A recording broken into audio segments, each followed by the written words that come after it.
Hello, everyone. Welcome back. So far we have discussed the architecture, we have talked about collaboration, and we also talk about the evaluation and the benchmark.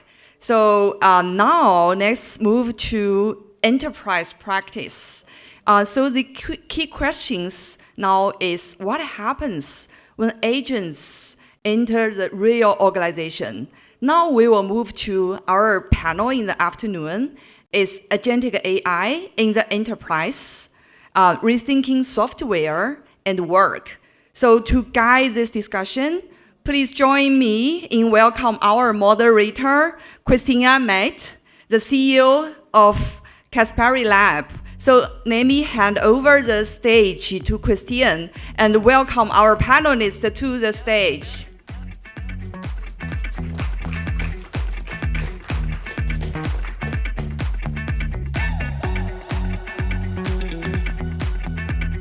Is it working here? Oh, good. Okay. So, hello everyone. I hope you have a good lunch and a good pop break. And now we'll talk about, we talk about the enterprise and agentic AI, which is a key question following all the discussion we had this morning and this afternoon. Really, now we are going to the real world, to the concrete things, and we'll try to show you with a couple of questions how it works and how it is in the reality. So first I will introduce themselves, all the panelists. I don't know about Tricia, if you have any news. Dong, any news or? She'll be here? Okay, perfect. So she will be on the last one. So we'll start with Fraser. Please introduce yourself. You can come here.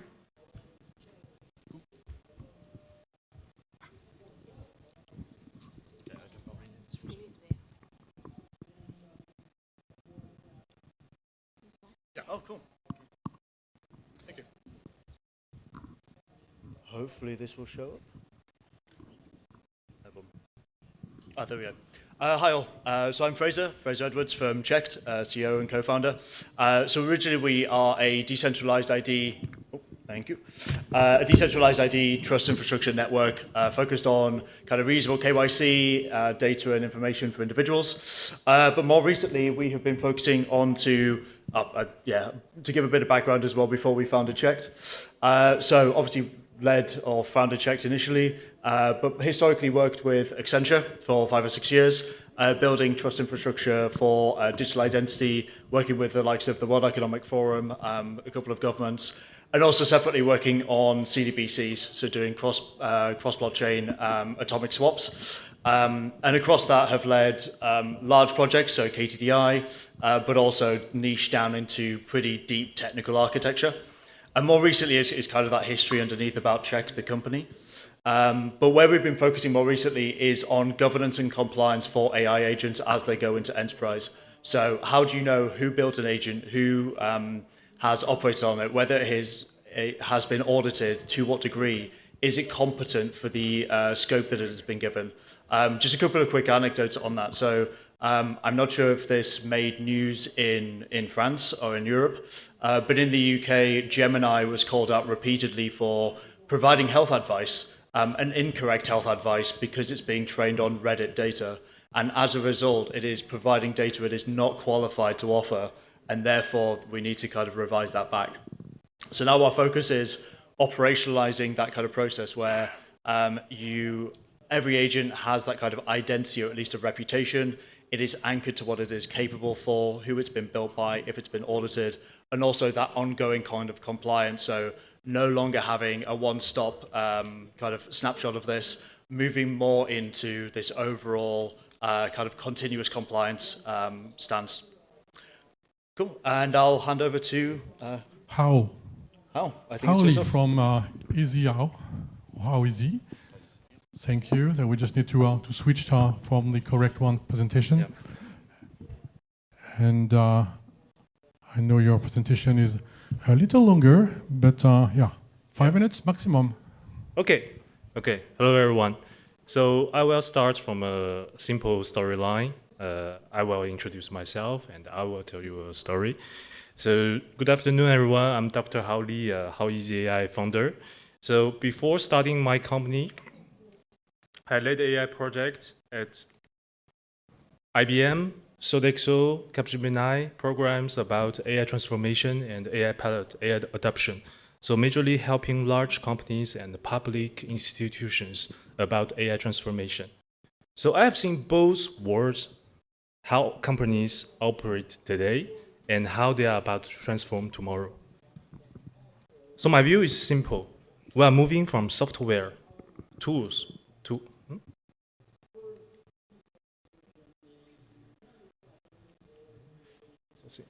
okay.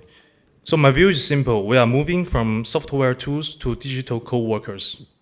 For the last 20 years, companies bought software tools to help people work more efficiently.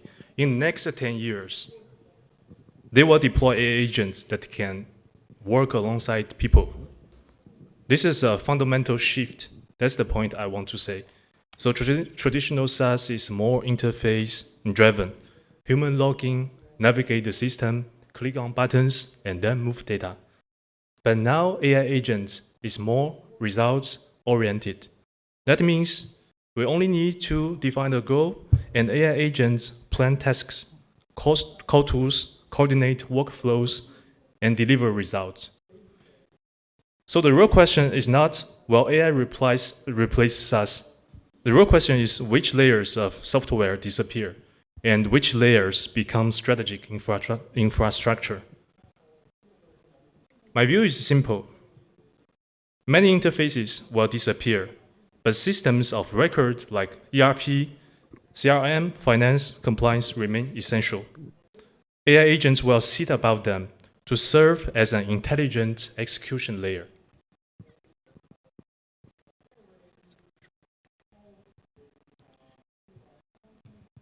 And then organizations themselves will change. Tomorrow, one employee may work with 5 agents, operation agent, data scientist agent, research agent, and also reporting agents, etc.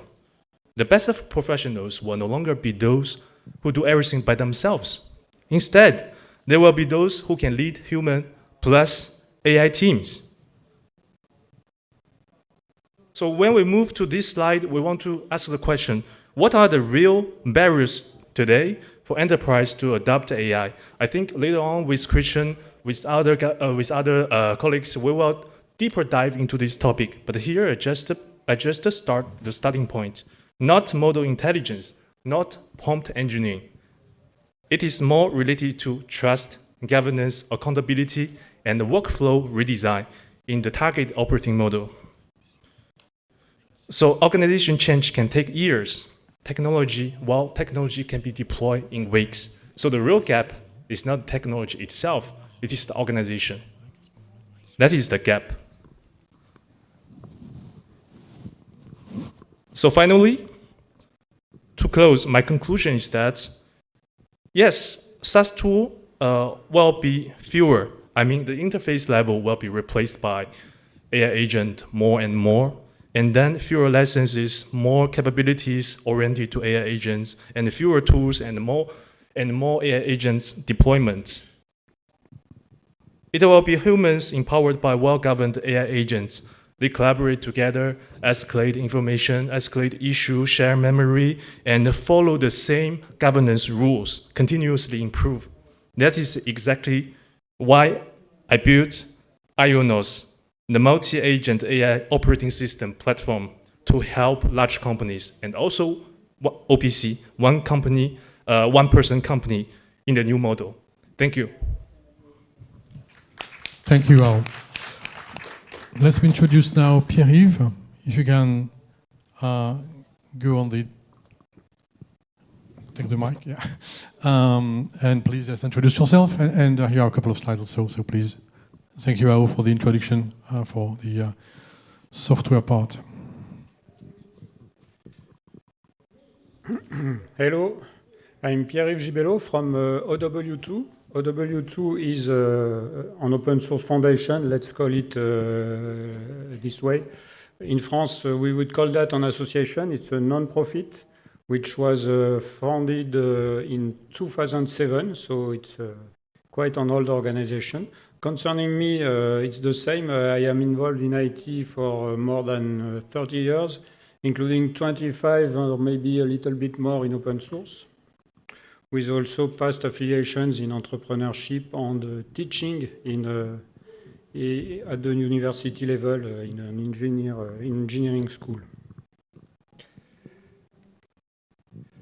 Concerning OW2, it's a non-profit FOSS foundation. So we focus on professional open source. We are not AI specialists. We are more generic organization. We focus on professional open source. We host projects. We animate a community. So we could be maybe compared to more Anglo-Saxon usual foundations like for example, Apache, Eclipse, or Linux Foundation. We are quite smaller than this because it's not easy to run a foundation in Europe. And we are happy to be probably the last one still alive in Europe. And currently, the momentum that sovereignty and technical independence is gaining is a great help for us because now people understand what we are for and what we stand for. So our ecosystem is a mix of businesses, academics, public sector bodies, and also associations and individuals. We talk to everyone. It's the DNA of OW2. We are not focused on business or on academia, for example. We have a quite democratic and open governance. Anyone can join and can also be elected. Members are eligible to the board of directors, so we run elections every year. So we have an open governance. We are also a kind of safe harbor for initiatives and projects because we are a neutral, independent organization. And we are also part of FOSS open source projects funding across the European NGI program. I don't know if you heard of it. So this one is ending now, but its continuation is called Open Internet Stack. It is cascade funding scheme, so you can just apply by filling in a form. It's very easy. It is small grants that are focused and dedicated to makers, to people who produce code and innovation. So that's interesting, and you can just have a look at the website or go to NLNet. Maybe you heard of them, the Dutch foundation. They are focused on that, and we team with them. So they run the fund itself, and we run the community. Concerning the way we work, I should say OW2 is more a kind of... it works by network effect. In fact, we are a small organization, so we can't tell people what they should do. It's the community that makes things together and makes the global picture happen. So we have many organizations who are paying members. When I say many, for us it's about 30 or so. We also have much more individuals because it's free to join. So if you wish to join as an individual, they also have one representative at the board of directors. We have a professional FOSS code base with a project which are labeled OW2 projects. We also run a part of them on our infrastructure. We have a large network of foundations, associations that team with us and that work with us. There are also a specific kind of members that we call associate organization. And we also advocate for open source at large at events that we organize or that we participate in. I think that's all for me. Thank you very much. Thank you, Pierre-Yves.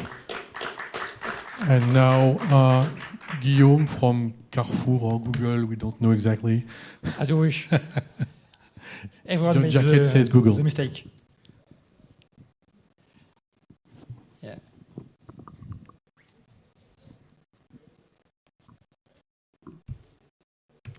Okay. Hello, everyone. I'm Guillaume Blaquiere, indeed. I'm working closely with Google, but I belong to Carrefour company. I'm data architect at the headquarters of the company. I'm in charge of the group and the France data platform. I'm also a Google developer expert on Google Cloud. That's why I'm recognized as an expert.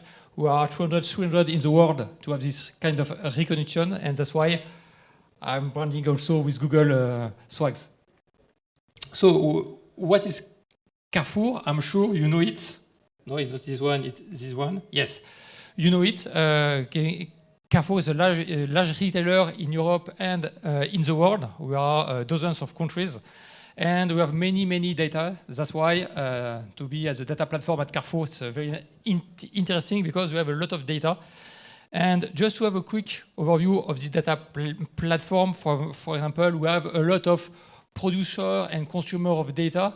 You can see that when you are paying in store, you are sending your tickets directly to the central data platform. You can display your tickets directly in the e-commerce applications, but also with the e-commerce applications, you can perform drive order or e-commerce purchases. That's why, in fact, we are central to all the communications between the entities of Carrefour. And the next step of this, so we have already agent internally to the data platform for the data governance, for the data assistance, for the support team of the data platform. And now the next step is to be able to help the entities, like the supply chain, to be able to have agents that use our data, because we are central to Carrefour, and to let them use the data for their agentic processes. I won't tell more, and maybe we can start. You will be back soon talking about applications and technology. So I don't know, any news from Tricia? Don't? 1 minute. 1 minute? Okay, so I will introduce myself. Yeah. If you can put my eye on.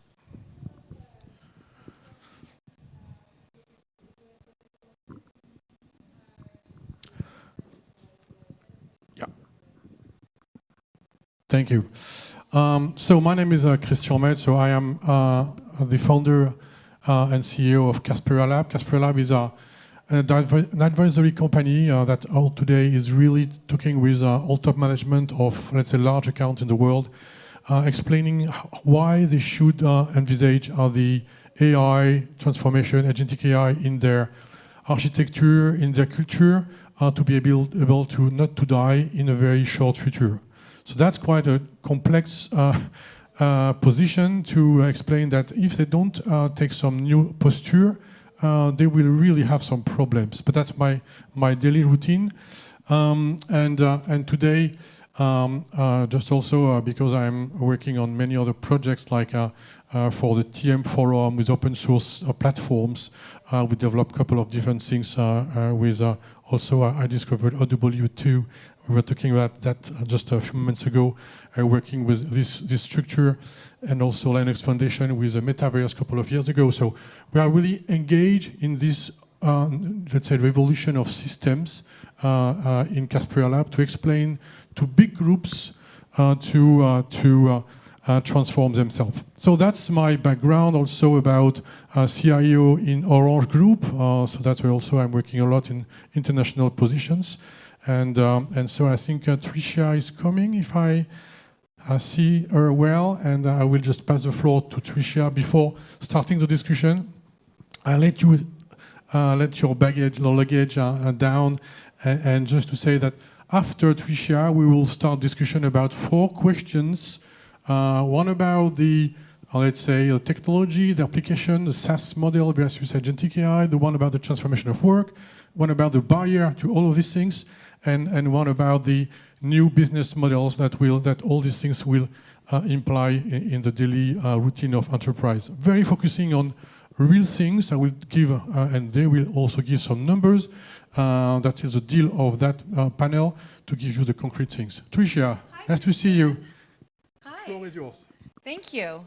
Do we get to show our slides that we sent in? Yeah, that's not my computer, so I will let. Thank you. I do not. I sent in Google Slides to the email thread. You don't have that one? No, I sent it last night. Per request from Dongsung. But it's okay. We don't need to hold it up. I will just start talking. It's all good. Hi, everyone. My name is Tricia Wang, and I'm so excited to be on this panel.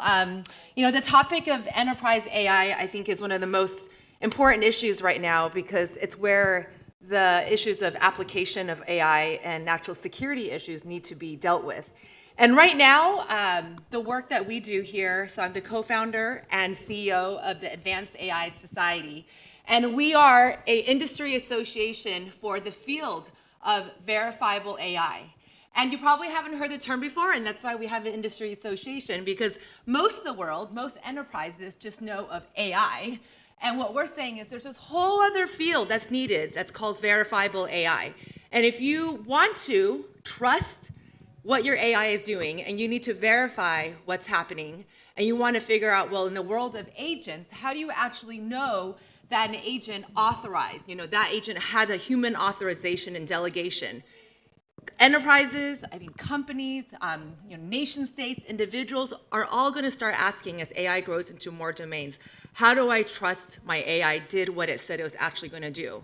And when that day happens, which we think will be, especially with panels like this, events like GOSIM, we're going to have, enterprises and sovereign nations start asking this, and they're going to know, where do we go to? And we want them to come to the Advanced AI Society to understand that our members represent companies that actually offer verification.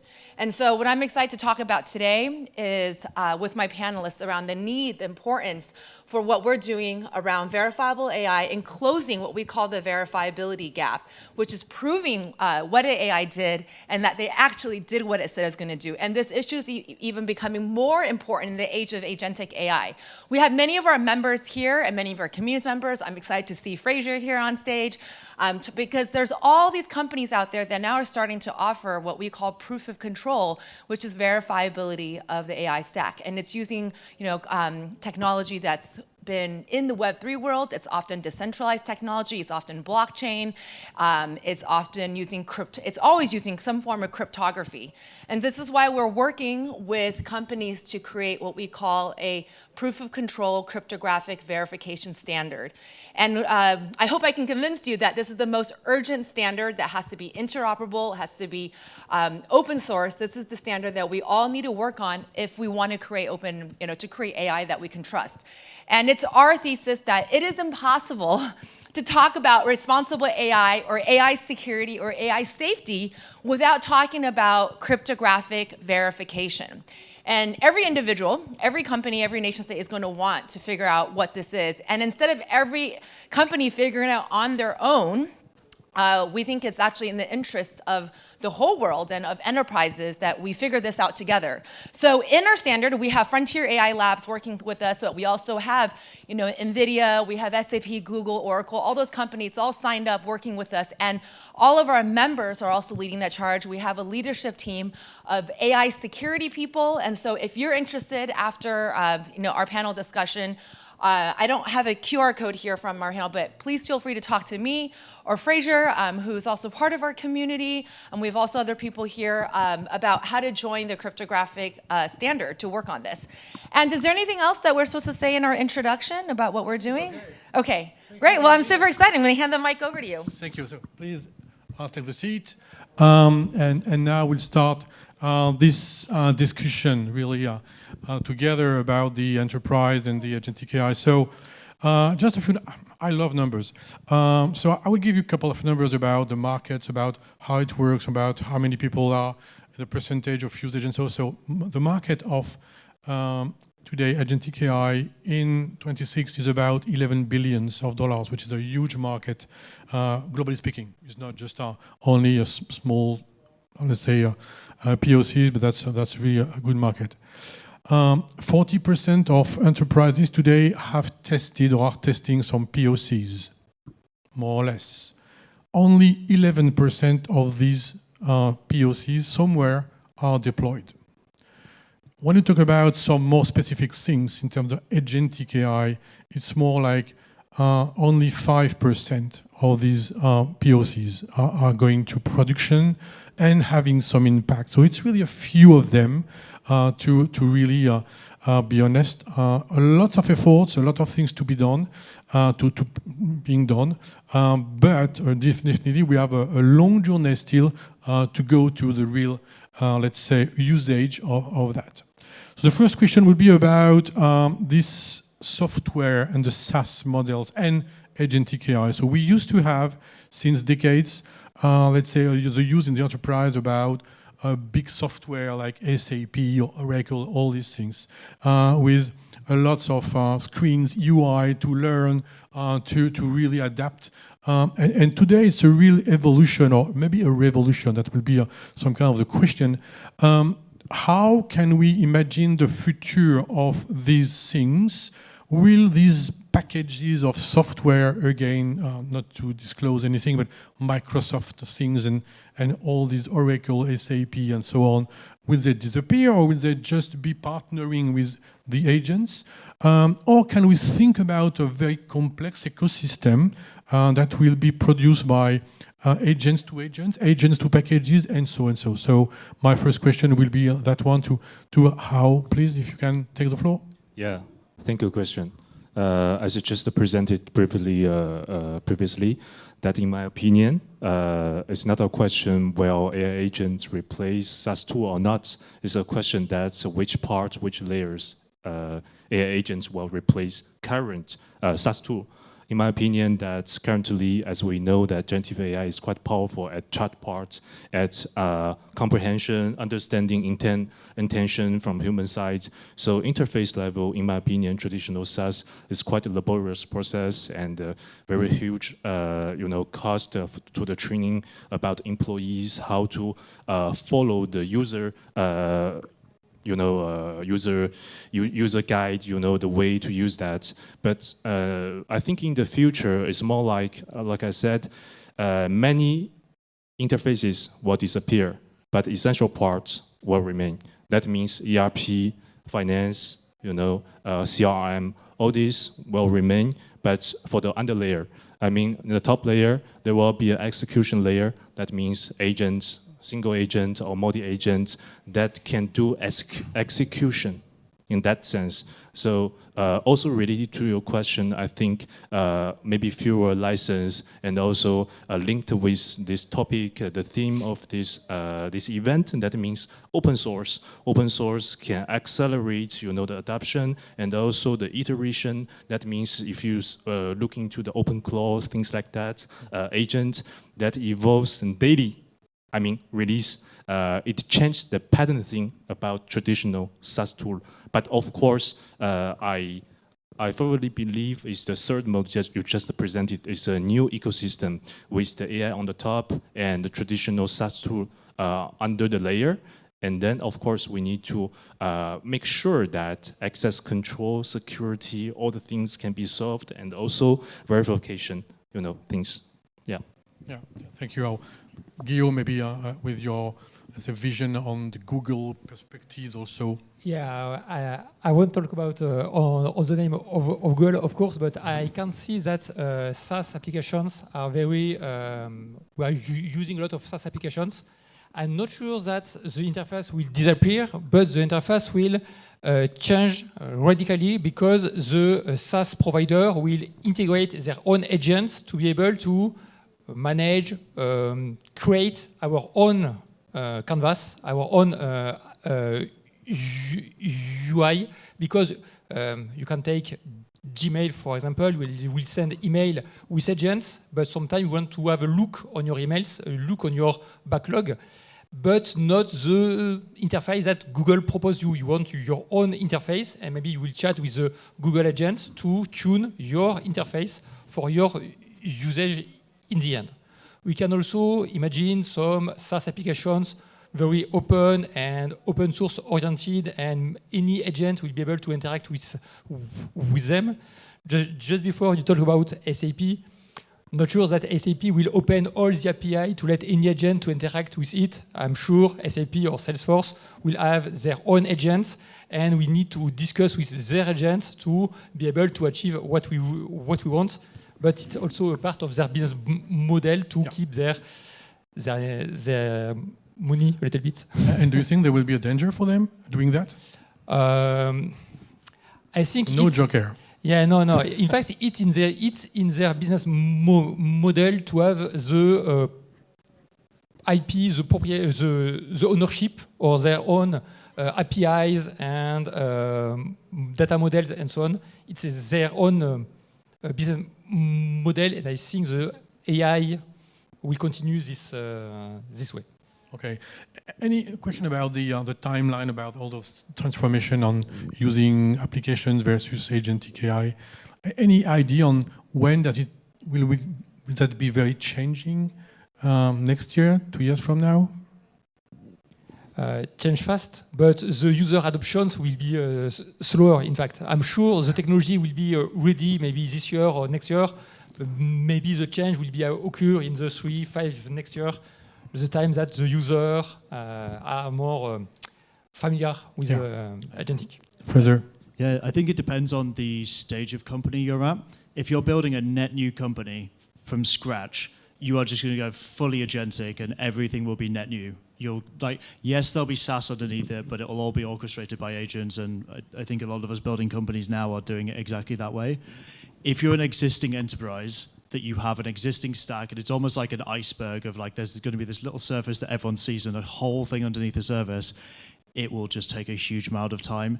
The best example I have for this, which is not necessarily agents, is there is a bank in the UK and their core banking system is built on COBOL, and there are 2 people in the country who know how it works, and they live on the same houseboat, and if it sinks, no one knows how this thing works anymore. And I think that's going to be consistent for enterprise generally, is you have all these systems that people know how they use. There is like spaghetti all over the place, but you're going to have to go through huge organizational change to move those out. We already see this when we talk to enterprises, that you see that the ontology of how you structure your agents actually matter. So I'm curious to hear from you all if you've seen this, but you know, what we see are the 2 tensions is that do you see an agent as an extension of me as an employee, or does that agent work for the function, the actual department?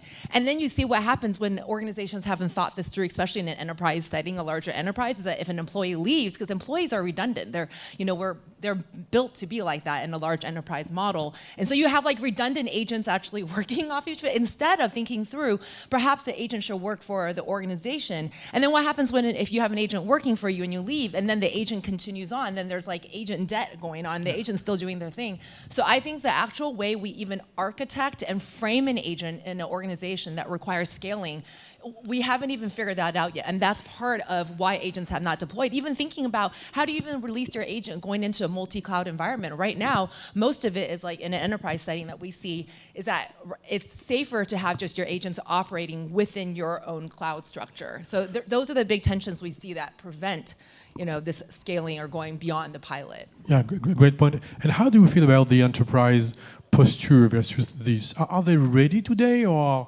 some are, some...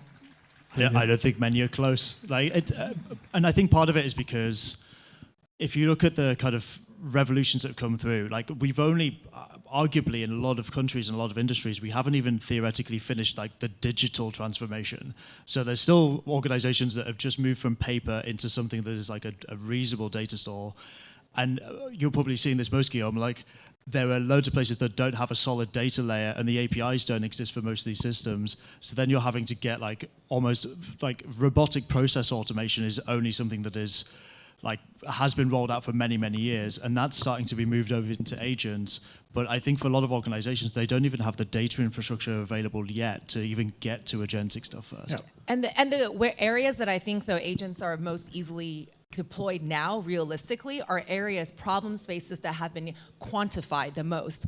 And so areas that have not done as much quantification and that have not figured out how to organize their data, had not cleaned it up, functions that have been more behind, they're struggling because agents then is more of like a sexy branding thing. They're like, oh, our board is like, we got to do agentic AI, so I have to have agent strategy. But if you have code, that is something you can deploy agents on. So Turin Tech, Mike Bestio from there is going to be speaking today. He's part of our community, but with code, you can deploy agents. That's much more easily because that's a problem space that has been quantified over and over again. And so you have a lot of good data to draw from. So it really depends on what is the data you're working on for your agents.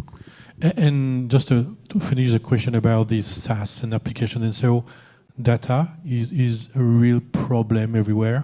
So I meet in many conferences, lots of people saying, I cannot deploy anything because I have no clear or clean data. So just about your own maybe a perspective on that. Yeah, of course. Belonging to the data platform for France and Group, of course, we are central for all our entities at Carrefour, but we do not have all the data. We still have mainframe applications. Mainframe didn't follow the API change, so we don't have any MCPs on these mainframe applications.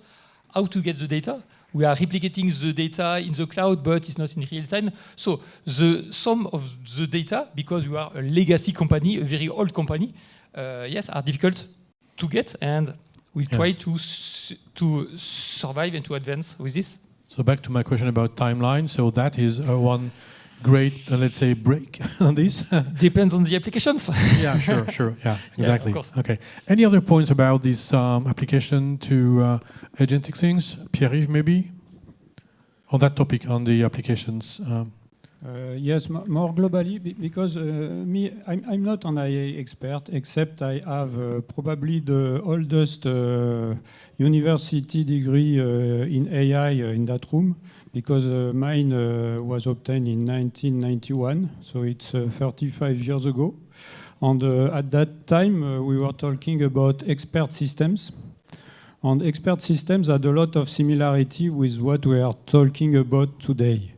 Because, for example, I've been working on factories to help the people conduce operation and run the process of the factory to produce. It was a heavy industry factories, so they produced materials like silicium. It's a kind of foundry, like graphite, or that kind of stuff. So it's heavy and also dangerous processes. And there's a lot of knowledge which is very specific to the process and to the factory itself. And there are operators who know that, who manage that with their own skills that no one else detains. So it's complicated to, if you have new agents who join the factory, it's complicated to train them so they can reach that level. There are also a lot of regulations, and we also see that in other sectors like telco, for example. Telco has a lot of regulations, of processes. It's very complicated. You can't just swipe everything and put AI agents everywhere, and because it has to be explainable, it has to fit with legal enforcement and so on. So from my experience, the most important was to somewhat leverage people's abilities. And so the issue, in fact, the problem does not start from technology. Yeah. It starts from people, and it starts from processes. And the way we managed that, it was 35 years ago, but it was already somewhat modern. It was an agile approach. So we had some kinds of interviews with people, with operators. They told us how the process was running, what they were doing, if something was eating, or if there was, I don't know, an issue on the process. And we modeled that very quickly on a kind of fast prototyping expert system technology. And then we came back maybe 2 weeks after. It was a kind of sprint, and we had a feedback session. So it was also an involvement in the conduct of change in the factory. And I think that should be the right. There's not such a difference between that. Yeah. And it also flows all around the process. So when experts talk about moving from a digital to a cognitive operations, which is what this kind of technology brings, it was already the kind of model expert systems were bringing, and I think it's exactly the same issue. And if you think that you can replace people on that... that's the question for just after. Yes. Can we replace people? Can we be colleague with agents, or can we... what can we do with the work, the new system of work? So maybe Fraser, you can go on that. So first, before 15% of daily, let's say, decisions in 28 may be done autonomously by agents. So that make people think. So your vision on the work in the next future with our agents, and that would be the same question for you, Tricia, after. Yeah. So interestingly, I was in California last week and attended something at Snowflake, and they were running, and it was purely the impact of agents and organizational change and hierarchical, well, basically company structures. And there were loads of the points that came through in terms of, I think if you're starting a company from scratch now, like you are trying to fill as many of those roles with agents until you need to go and hire someone. And one of the ladies on the panel from a VC was saying, the capabilities of agents are changing so quickly, she is reluctant to hire someone because the agent capabilities may overtake that role inside 6 months. So now she's basically figuring out how she can get by and maybe have contractors in the short term, knowing that her team over time will become more and more agentic. But what kind of company was that? So she was a VC. Yeah, it's a VC. It's not like a factory company that No. Pierre's talking about. It's not like embodied Yeah. work, right? True, true. And then there were other ones where it's very much going to become more, I guess this is similar to the way software has gone so far, which is you are going to write less code, but you will make more decisions. You'll become more of an expert, and therefore you will have to have deeper experience. You'll have to make more decisions on a regular basis. You will have to deal with decision fatigue because that will become your primary function. But you will have this kind of suite of agents operating on your behalf. So I think it's very much going to be dependent on the type of to your point, the type of organization you're working on. Yeah, And it's like, because like VC work, a lot of that is research work, you know, and like there's a big part of the funnel that you have to do that's like researching and vetting, and that is data that you can easily research. But you tell a VC who's going to go out and actually go find the deal flow. The best VCs will tell you that they go out in person. They make personal relationships. That, you know, the best VCs will always say, we fund a team, we don't fund the idea, because the idea could pivot, the market could pivot, and so you really have to know the people. So that's why I thought, you know, to answer the question, to like go off of like what Pierre was saying, I thought that point is super important. Is that, you know, I think so much of when we talk about agents, it's for, again, spaces that are highly quantified. But when it comes to spaces that are highly embodied, you're talking about factory working. We're here in Europe where it's still a manufacturing region. It requires literally your hands, your body, your tacit knowledge, and it requires more of what Jan LeCun is talking about, which is like we need a world model, but we're not in that kind of AI model yet. And so much of this is really difficult to put agents on. However, I'm not saying that agents can't do the work. It's just, it's going to take more time to create a digital model, to create that model of the human actual model of interaction. Yeah. And it is our thesis and my thesis that the more we become quantified, the more we lean into AI, and as AI goes into more domains, the human insight becomes more critical, but it becomes more focused, the role of the human. And I'm not talking about human in the loop, because I think human in the loop is, I'm not saying it's like bad, but human in the loop is very transactional. It's like you need a human there to like checkbox, like, oh, yes, no, this agent can go forward. But agent to agent interaction is going to happen at a speed where humans cannot have meaningful oversight. This is the limit of the EU Act, right, that we were talking about yesterday. Yeah. Is that when can you have meaningful human oversight if agents are moving at machine speed? And so one, you do need humans to meaningfully architect and oversee what's happening. And then second, you're going to have to think about verification that will move at machine speed. Humans will play a role in verifying, but ultimately, the agents have to be responsible to a human. You know, you still are going to have boards running companies that have full fiduciary responsibility. I think a lot of boards, they don't realize what they mean when they want an enterprise to go agentic. They don't actually understand. Yeah. Actually, if something were to go wrong, you are responsible. I don't know. I'm curious, like, care for what the board is saying, but it's like, are they demanding agentic work? Because if an agent goes rogue and makes a decision, they're responsible at the end of the day. That's a big question about accountability, about responsibility. Exactly. So maybe how, Guillaume, if you have any comment on that and on this topic about the work? Yes. From my past experience, I think this question is also linked with the last question. From my past experience is that most of the time when we talk about agentic, we focus on the technical parts.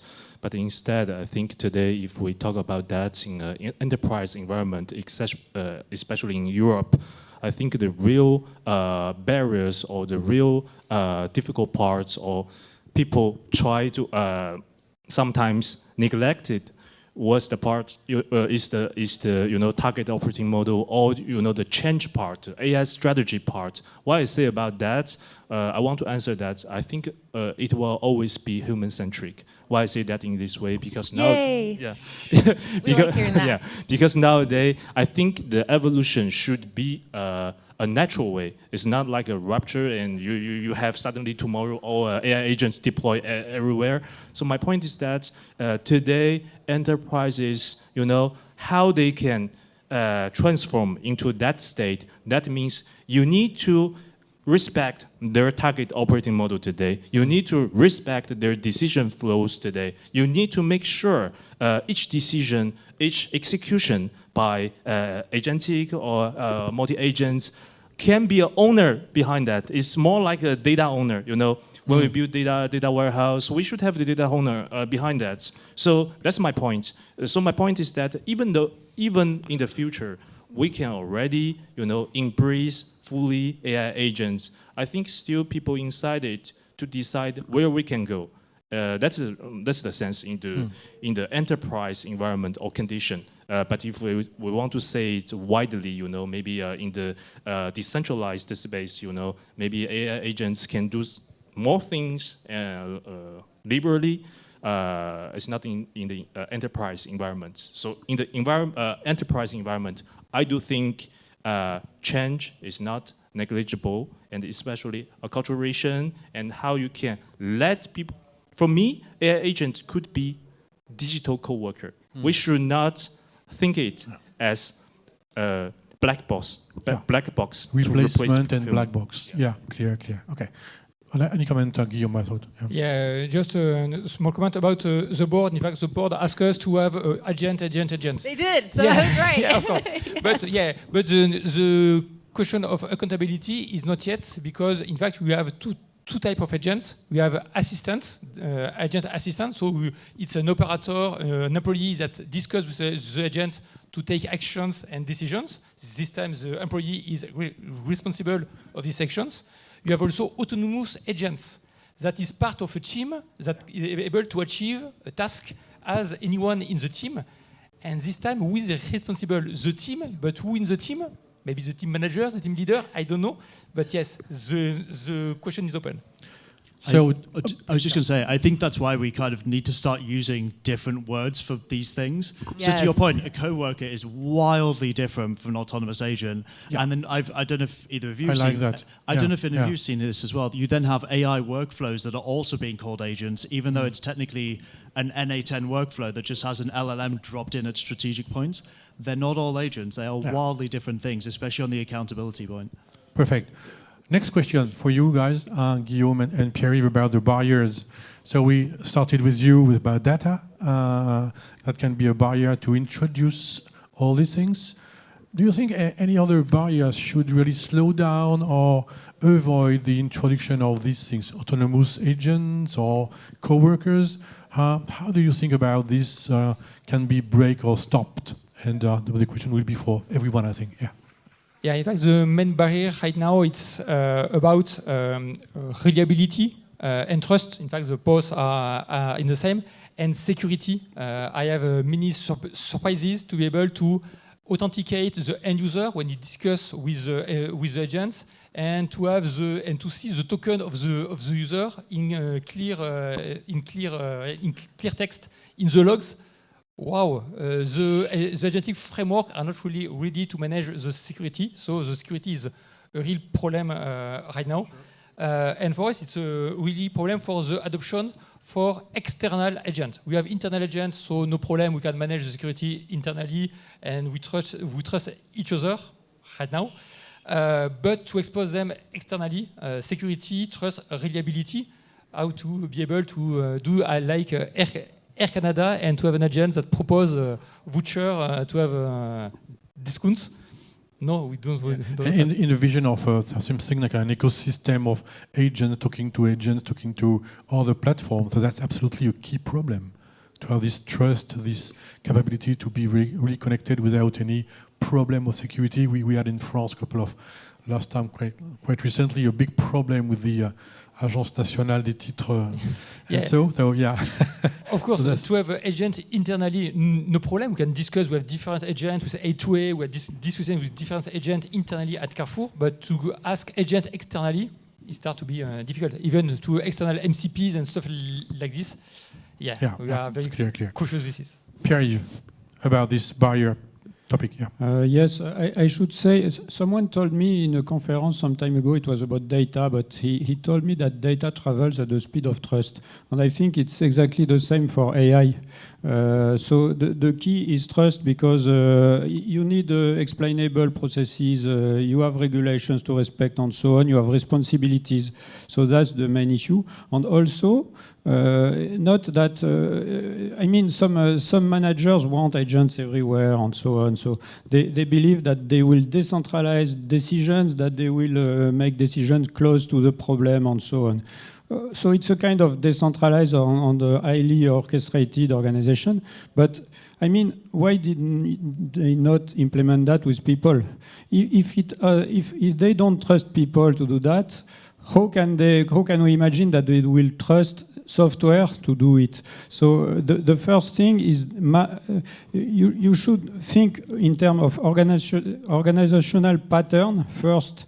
How can I decentralize my organization to make it more efficient, to make people more autonomous to make decisions? And then maybe I can think of replacing people, or maybe if not replacing, helping them by providing some local intelligent, technical, automated intelligence with agents or anything. But the pattern is decentralized. So you have to trust the decision makers. And if you are not able, if you're not ready to trust people to make local decisions, then it can't work with agents. It's not possible. So the key point is trust. And also, if you go too fast, I've been discussing some time ago with an aircraft pilot. His point was that planes are more and more automated. And then people, the crews, rely on this automation to fly the plane. And so the issue is that skills of crews decrease. They become bad pilots because most of their operations are automated. And he was saying that the decrease of skills, of people's skills, was faster than the increase of technical skills. So the automated systems were more and more efficient to fly the plane, but the skills it was gaining, the system, it was not enough to compensate the loss of skills of the crew. And there was a kind of black hole between the two, so that in some situations, nobody was ever able to fly the plane because the crew did not have the skill anymore, and the system not yet. So we also have to be very cautious about that if we start replacing people with automated tools, not to lose our skills, and in the end, nobody knows how the process works. I think that's why.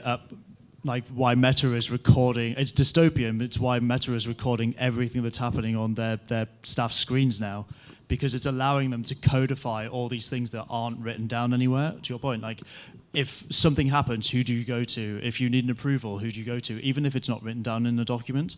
And it is coming down to codifying all of these behaviors that we kind of intrinsically know from organization, just history within an organization or organizational knowledge. Yeah, and Facebook's approach to that is basically we're just going to screen record all of our staff and then document that down into a corpus, which is terrifying. Yeah. Yeah, and also in my opinion, also in my product, I bring it into consideration. That means we need to take into account the assetization of agents and its knowledge. It's very important. That means today, first, it should be transparent. It should be auditable. That means you can see each step of what it delivers, how it think about that, and what communication they did. And then once they got knowledge, how they can preserve that. That means how they can make it as an asset and can be left for the organization. That's the main part. Yeah. I really love that you brought up the line, Pierre, that you said data moves at the speed of trust. Because if that's the case for data, then I don't think right now agents are moving at the speed of trust. Right now, buyers and consumers, right, are allowing agents to move at the speed of faith. It's just pure faith, because I tried to install OpenClaw, and then at some moment I was like, oh, I'm supposed to just give up my keys so that it can communicate for me and start going into my Signal or WhatsApp and Telegram. Like, if you actually think about it, it's not a good idea, because how do you actually prove that the agent did what it's going to do and that it didn't just go send this other message? And people are starting to realize that. And I think is the biggest issue right now, and why our industry association exists, is that we want to be here to educate buyers and help them understand, how do you actually procure this technology? And right now they're procuring it on faith, because most AI systems, you have to have faith that in their logs and in their contracts, they're not doing what you're talking about, Hao, which is, how do you make it independently verifiable? How do you make it auditable? Insurance companies, they certainly want it to be auditable. So many of the systems that we've designed for a world of data, not for agents, where agents are going to be autonomous and take decisions at the machine-to-machine speed. We don't have enterprises and buyers ready for that world. And so our existing system, even you're talking about authentication, that is not built for agents. OAuth authentication is built for human-initiated, decision making. What we need is how do you prove authorization in a way that's cryptographically tamper resistant? And that is why the standard, we're saying the standard is so critical for us to work on, because we all want it. Enterprises, consumers, nation states, we need to make sure we agree what is auditable, what is cryptographically auditable, what does independent verification look like? Because buyers need to realize that their intelligence, you're in charge of maintaining and protecting your company's intelligence. And in the future, your job is to yield that intelligence. How am I going to share my intelligence and move it across the cloud? You have to have verification that it was not tampered with. Yeah, and the other question will be for the last one question about sovereignty. It's something that sovereignty is a big problem. As of today in Europe, we're discussing a lot about with the AI EU acts, maybe a lot of these things, not only in Europe, in many countries. So that will be also something we need to reach when we talk about this problem of who is talking with we. I agree. I think sovereignty without talking about cryptographic verification is literally just branding. How are you going to prove that your data was residenced in your country, this specific coordinate? So you have to be able to prove that this thing was computed on this chip.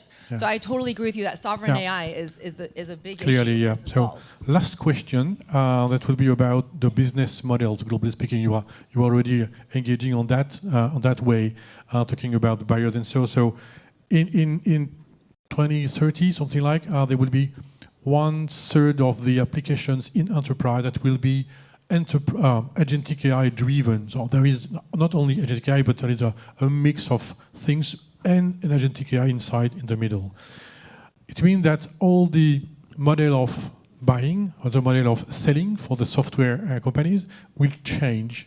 So how do you think about the OPEX, CAPEX paradigm will change in the future? Because that's a big problem, big trouble we have in all enterprises to say, should I set that on OPEX, on CAPEX, or should I, what I mean? I think we see the biggest shift coming, which is that the role of cybersecurity is going to completely shift. Because right now, traditionally, cybersecurity, CTOs have been procuring the tech stack, right? And the cybersecurity has traditionally been in charge of identity access management. And then what's going to happen is that the cybersecurity and your job as security is not to only just lock down the perimeter, because your job, if you want to make agents useful, you have to enable them to leave your cloud. So you want them to be useful and you want them to be valuable. But traditionally, the cybersecurity person's job is to lock down the perimeter and be like, no. So no one wants to talk to the cybersecurity people.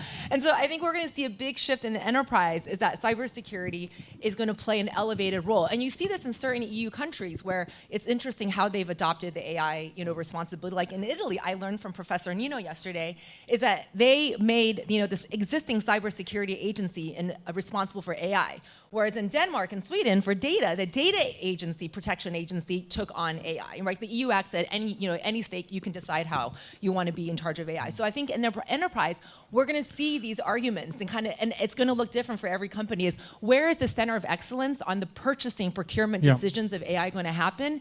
But I think the most interesting kind of pattern to watch is what we hope to see is that cybersecurity and any kind of security engineers, they have a stronger say to say, or even could be the data data protection people to say, we want to make sure that when we procure, it is actually verifiable. And we're going to see them becoming smarter to say, we don't just procure AI, we're responsible for procuring verifiable AI. Good. So to finish the panel, because we just have 1 or 2 minutes, so I will go through all of you, Fraser, Ao, Pierre-Yves, and Guillaume, to really talk about this problem of changing the way we will have to work with software versus agentic AI and all these things. So please, just a short sentence, because we just are at the end of the time. I think for me, it's codifying things up front that we've never had to before. So everything from trust to what is that workflow in a way that humans have been told by someone else, and now we have to codify that down. But then it goes all the way through that life cycle into monitoring that at the right time, making sure the credentials are in the first place, and then finally kind of that point around auditability after the fact. I think there's also a bit of a weird idea. I realize this is a slight tangent, but the agents will start to have CVs in terms of what they are actually capable for. If you are giving health advice, you should be credited to the same level as a doctor or a nurse. If you are making loan decisions, you should be credited to the same level that an existing person would be. And I think we're quickly going to go down that path. Reputation's going to matter. Yeah. Yes, exactly. So short sentence, Tricia. No, I've said enough. I'm going to pass it on. Okay. How? Okay, short sentence for me, coexistence and challenge. I mean, coexistence, that means open source, still linked with the theme, open source community with the traditional SaaS coexistence, but challenge is that as it iterates really quickly, so it can challenge the status of current SaaS company. But I think the real mode in the future is that we behold the same, standard open source community that each company can orient to service. That means not SaaS, really SaaS charging model, but more related to service parts. I hope so. I hope that's why Chinese companies, AI companies are going to do better, because they're the ones leading the open source, route. So. Thank you. Pierre-Yves, short. So, of course, I will say open source as well. Not only because I have a hammer and I see every problem as a nail, because I represent an open source community, but also because we talked about sovereignty, for example. I mean, if you don't have the code, even if the company is French or German or European, it can be purchased by anyone, by a Chinese or by an American organization, for example. So sovereignty, you are just one check away from losing sovereignty. So open source is key there, because you have both the code and the right to exploit it, to fork it, to use it. It's not a sufficient condition, but it's a necessary condition. If you don't have it, you can't assert sovereignty. And also, what you mentioned was probably more about the innovation process itself. But I mean, we go faster with open source, and that's what the Chinese are doing now in AI. The American model is closed, the Chinese model is open, and they will go faster. They are just passing them, and they will be the first. Thank you, Pierre-Yves. Guillaume. Just a word, if you want to buy something with regulations, I don't know, RGPD, security or whatever. And if you want to build your own software, use agents and generate code and build your own applications. Good. I have one thing to add to that. I think the new moat is going to be in verification, because cost of compute will go down. And however, if verification is not open source, if we do not agree to a standard, that means any of the hyperscalers can say, we will verify everything. And that is the risk if we do not open source verification, cryptographic verification. Good presentation before from the Jason and Michael about the maturity models, all the evaluation things. Quite interesting. So maybe not answering your question or remark, but that's quite cool. That's quite cool. Yeah. Thank you so much. It's finished. So thank you also. I hope it was interesting for you all guys. And maybe make a photo now you are here. So let's take a picture all together. Yeah. Thank you. Sure.